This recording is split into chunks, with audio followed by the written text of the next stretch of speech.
భారత అంతరిక్ష చరిత్రలో సరికొత్త అధ్యాయం ప్రారంభం కానుంది.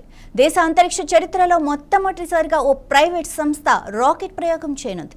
హైదరాబాద్ నగరానికి చెందిన స్కై రూట్ ఏరోస్పేస్ సంస్థ ద్వారా ప్రయోగం జరగనుంది. ఉదయం 11:30 శ్రీహరికోట నుంచి విక్రమ్-1 టేకాఫ్ కానుంది. మన దేశం ఇప్పటి వరకు ఇస్రో సంస్థ మాత్రమే రాకెట్ ప్రయోగాలు చేస్తూ వస్తోంది. ప్రైవేట్ సంస్థలకు కేంద్రం గ్రీన్ సిగ్నల్ ఇవ్వడంతో స్కై రూట్ ఏరోస్పేస్ సంస్థ ముందడుగు వచ్చి ప్రయోగం చేసే దశకు చేరుకుంది.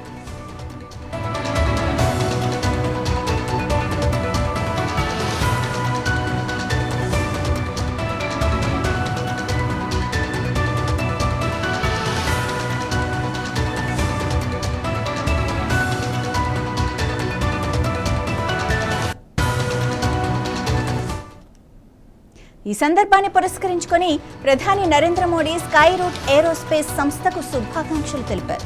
విక్రమ్-1 విజయవంతమై చరిత్ర క్రియేట్ చేయాలని ఆకాంక్షించారు. స్కై రూట్ ఏరోస్పేస్ సంస్థ చేస్తున్న ప్రయోగం విజయవంతమైతే మరింత మంది ఇన్నోవేటర్లకు ప్రోత్సాహం కలిగించనుందని ప్రధాని ఆకాంక్షించారు.